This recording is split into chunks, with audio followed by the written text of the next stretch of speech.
You are the type of owner who actually pays attention.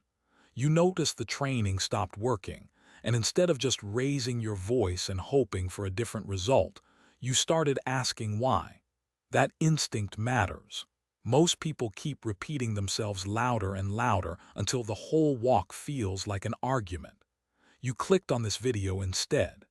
And what you are about to learn is going to change the way your dog hears you, starting with the very next session. Here is the uncomfortable truth nobody tells you at the dog park: your voice might be the problem. Not because you are doing something cruel, because you are doing too much. Every repeated command, every frustrated reminder, every nervous filler word is quietly teaching your dog that your words are optional. This video is going to show you exactly how to fix that, and the solution is not more noise. Let us start with what is actually happening when your dog ignores you. You say sit.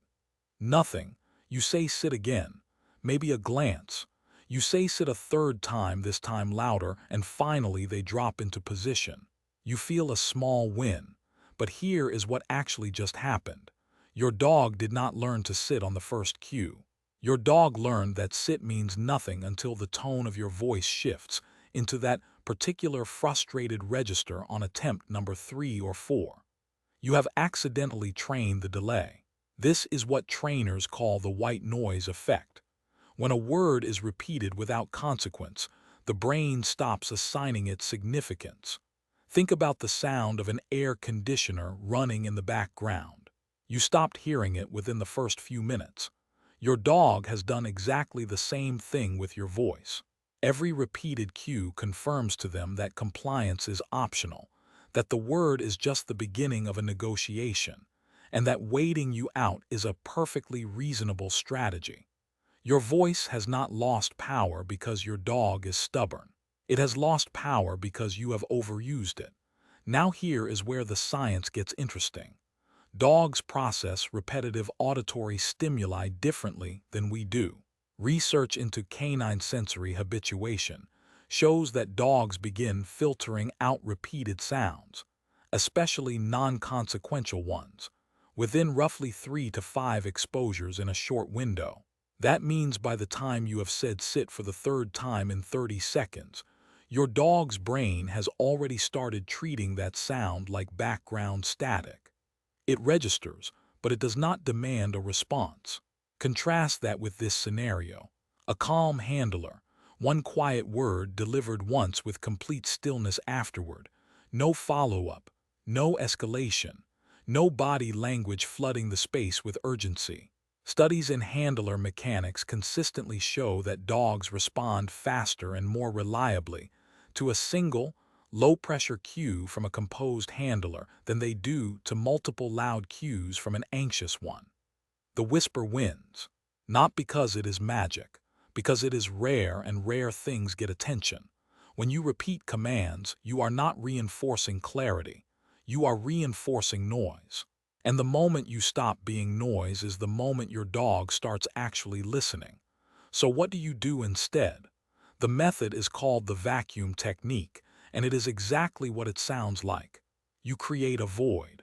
You say the cue once clearly, at a normal volume, and then you go completely still.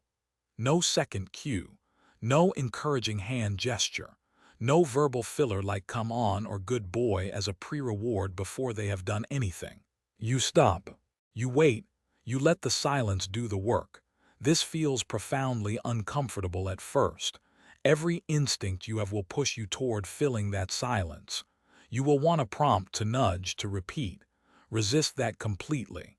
The psychological void you are creating is not empty. It is pressure. Clean, quiet pressure that your dog can actually feel. In the absence of chatter, your dog has nothing to process except the single cue you just delivered. And because there is no follow-up coming, no safety net of a repeated word, they have to make a decision. That decision-making moment is where real learning happens. Before you even deliver the cue, add one more layer. Wait for eye contact. Before every single command you give, pause and let your dog find your face. Do not say anything. Do not lure them with food held up near your eyes.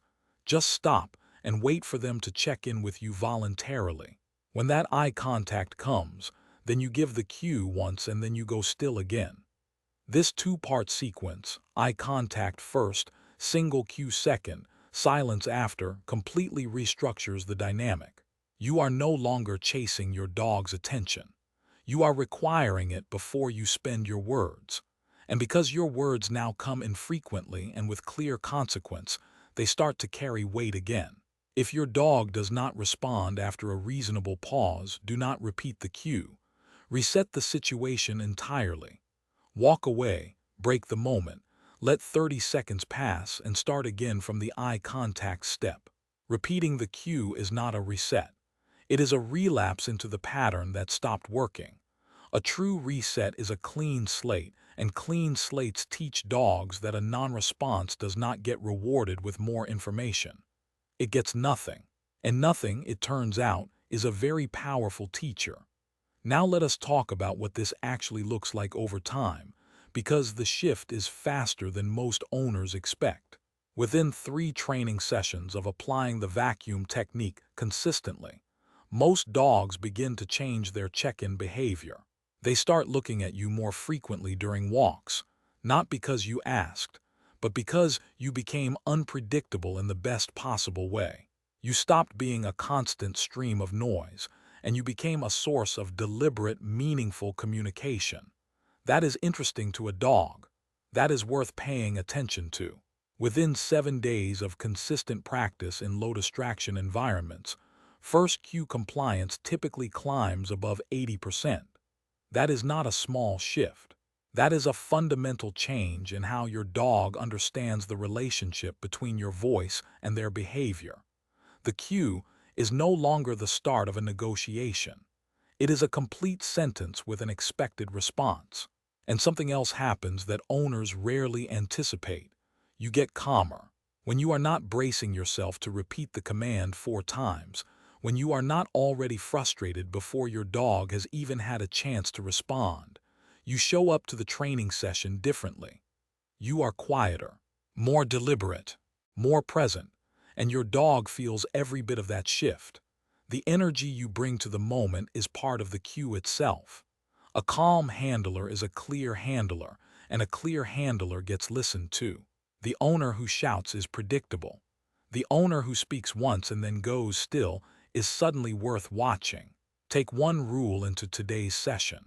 Say the cue once, mean it completely, and then let the silence hold. If your dog does not respond, reset without repeating. You are not waiting passively. You are communicating with precision. Try this in your next session and notice what changes, not just in your dog, but in how you feel walking into the yard. That shift is the whole point. Thanks for watching. If you loved this video, scan the QR code on the screen right now to subscribe and join the Pawsome Life family. Give your dog a belly rub for us, and we will see you in the next video.